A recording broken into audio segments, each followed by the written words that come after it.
Hi, I'm Matt Collins. I'd like to welcome you to Bob Weber Auto Mart on Douglas Avenue here in Racine, across from Douglas Park. We specialize in 1-year-old, low mileage, almost new cars. And if you'd like to stop by and see them, or see them on our website, bobweberautomart.com, we could save you between $5,000 and $10,000 on your next almost new car purchase.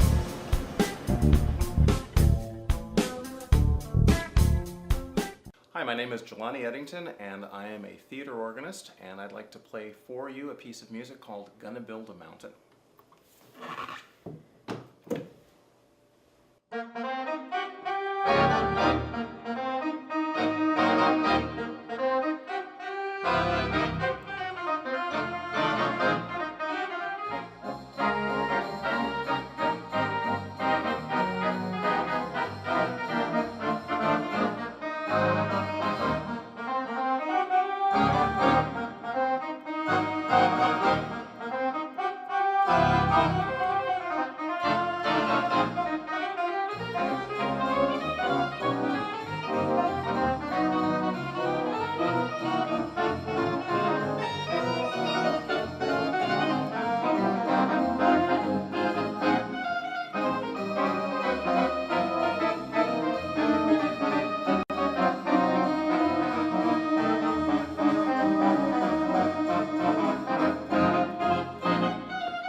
I'm Michael Burke, and this is Money Talks.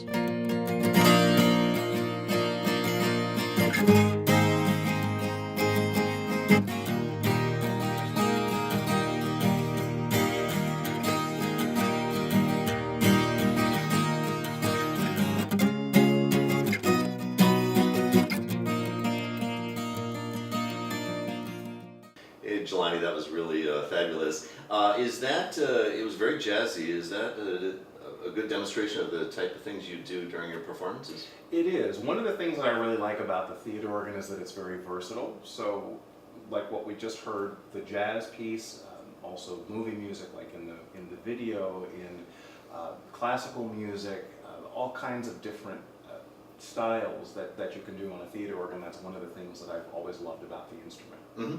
Well, let me explain why I wanted to do a show with you, and that was this crazy viral video, not crazy video, but crazy in how it's gone viral, of the Star Wars Symphonic Suite. And we'll talk about that video a lot, but as of yesterday, as of May 12th, I guess yesterday was, 2014, I checked and it was at about 1.1 million views on YouTube. But let's start with the fact that you're a multi-talented guy, obviously, because you're a lawyer, a practicing lawyer, as well as a performer and recording artist. And your company name is RGE Productions, which we'll repeat later. How did you get started playing keyboards? Well, it's an interesting story. My mother and grandmother were both musicians. My grandmother was a piano teacher. My mother was a music teacher, so there was a lot of music in the family when I was growing up. I started on piano, like a lot of people do, and I always loved it. I thought it was a great instrument. Still think it's a wonderful instrument. The turning point for me, though, I was about 9 or 10 years old, and I had a chance to go to Indianapolis, which is the area where I was born and grew up. And there was a wonderful pizza parlor there called the Paramount Music Palace, and it had a very large pipe organ, theater pipe organ, with lots of instruments and lots of sort of visual things that you could see. And as a young boy of 9 years old, that was the neatest thing that I'd ever seen. And what a great draw for a pizza place, by the way. It was fabulous. It was fabulous. And so that was my introduction to the pipe organ and theater organ in particular. And you heard someone playing it there? I heard there were 3 organists that played there on a regular basis, and I got a chance to know each of them. And you mentioned the Star Wars video. That was the piece of music that was extremely popular at that point in time, and I would request it all the time. And being able to hear them play that and see all the lights and all of the action that went along with it is really what got me interested in the theater organ. Did you like the big sound? I loved the sound, and I think beyond the sound was the idea that there was one person sitting at a console that could make all of these other interesting things happen, the cymbals and the xylophones and all the percussion instruments, and it was like nothing I'd ever seen before.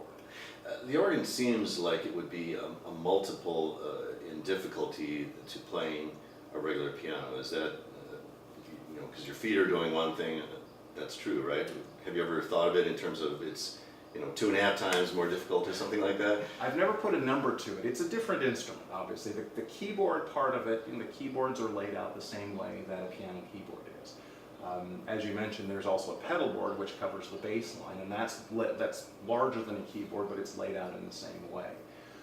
But beyond just playing the notes is the whole idea that, as we talked about before, that as an organist, your job is to orchestrate. So you're trying to make the organ sound like an orchestra and bring out the same sort of voices like flutes and clarinets and trumpets and percussion and all of those kinds of things. So you're wearing a lot of hats as an organist. You're not just playing notes and playing keys, but you're orchestrating, you're arranging. And those are the things that I think make the theater organ particularly challenging, but also rewarding at the same time. It's what I really love about the instrument. So when you learned the Star Wars Symphonic Suite, is there a piece of music that tells you, now turn the flute tab on and things like that? What I work with is the orchestra score. So it's basically the same music that an orchestra would see. Oh. In particular, what the conductor reads is a single sheet that has all of the instruments listed. And from that conductor score, then I can see that in a particular given part of the piece, say it's the strings that are playing, or the French horns are playing, or the flutes are playing. And from that, I'm able to take that and condense that into something that I can play with 2 hands and 2 feet. Again, trying to recreate the impression of what a full orchestra with 100 musicians would be doing in just one single performance with a single person. Well, in this video, which you made in spring of 2013, you're playing a very particular, outstanding organ, the Sanfilippo Wurlitzer. Tell us about that organ.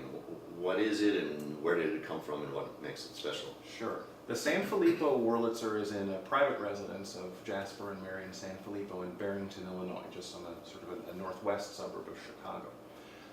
The organ, the core nucleus of the organ, was originally from a theater in Omaha, Nebraska back in the 1920s, and over the years it's been added to. The current instrument as it is right now is the largest theater organ anywhere in the world. So that in and of itself is remarkable. Yeah. But in addition to that, it was designed to be extremely orchestral. So when it came time to finding an instrument to do the Star Wars video, I wanted to use an instrument that would really do justice to that piece of music. And so that's how I chose that particular organ. I have done a number of concerts and performances at the Sanfilippo residence over the years, so I know the family and have had a lot of great opportunities to play the instrument there and do a lot of work there. So it seemed like a very natural choice. They probably love the fact that the sound of this thing gets out to the world when you did that video. They do, and the family has been extremely generous over the years and allowing lots of people to come and play it, and lots of groups to come in and enjoy it. So it's a win-win situation for everybody. Tell us again, you mentioned this to me when I did the story, but how many pipes it has and the range and size is just amazing to me. It is amazing, and again, it's sort of going back to elements of physics. The pipes that are obviously smaller produce a higher tone, and pipes that are larger produce a lower tone, and it's the variety of shapes, variety of sizes, variety of constructions that allow an organ, which is comprised of pipes of metal and wood, to sound like trumpets and flutes and violins and all those sorts of things. This one has wood pipes as well? Wood pipes, metal pipes, some are square, some are round. Really? If you look into the room where the pipes are called, it's called a pipe chamber, you'll see literally thousands of pipes of different sizes and different constructions. Wow. That particular organ has about 8,000 pipes. That's amazing. The tallest ones are over 32 feet tall, and the smallest ones are no larger than a pencil. Wow, that's incredible.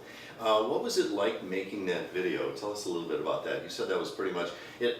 You watched the video, and the piece is what, I think 5 minutes, 5.5 minutes long or something like that? Yes. And of course it sounds like you just sat down and played it once, but you were saying it's actually very craftily edited together. So what was it like making that video? It is. Well, it was interesting. The gentleman that I worked with, Donnie Rankin, who was the videographer, had a couple of different cameras, but we wanted to be able to take advantage of the size of the instrument and a lot of the things that were going on at sort of from the organist's perspective, of being able to see the hands, the feet, the notes, all of the keys, everything. And so to do that, we decided to, instead of just setting up a camera and recording the entire thing, we wanted to take various angles from different perspectives so that people could actually see really what was going on. So to do that, we would do, for example, maybe a 30-second chunk of the video and then go back and do that same segment again, but from a different angle, so that in the final version you could see a lot of different things happening and sort of fade in and fade out from the different angles. And that's kind of the approach that we wanted to take. And of course then that means that you had to play it at exactly the same pace every time, or you couldn't have blended that together without it sounding herky-jerky. Right, exactly. You just did that internally? Well, I've played that piece for a while now, so I've got sort of the mechanics of that performance pretty well under my hand. But yeah, you have to be careful, not just the speed, but also that all of the changes of what we as organists call registration, which are the different instruments that are playing, all have to happen at pretty much exactly the same point if you're going to do the editing after the fact. And the volume has to be the same, and as you say, the pace, the speed, the tempo has to be the same as well. Are you planning on any future videos of that sort? Or do you think that's enough to get your name out there and accomplish what you wanted to accomplish? Well, we'd like to do some more videos. It's a wonderful instrument, and I enjoy the process of doing videos, so we haven't figured out exactly what and when, but we would like to do some more. Well, Jelani Eddington, best of luck. And by the way, folks, he does teach organ and piano too? Yeah, organ and piano. So you can contact him through his website, RJE Productions. Thanks a lot for being on Money Talks. Thanks, Mick. It's been a pleasure.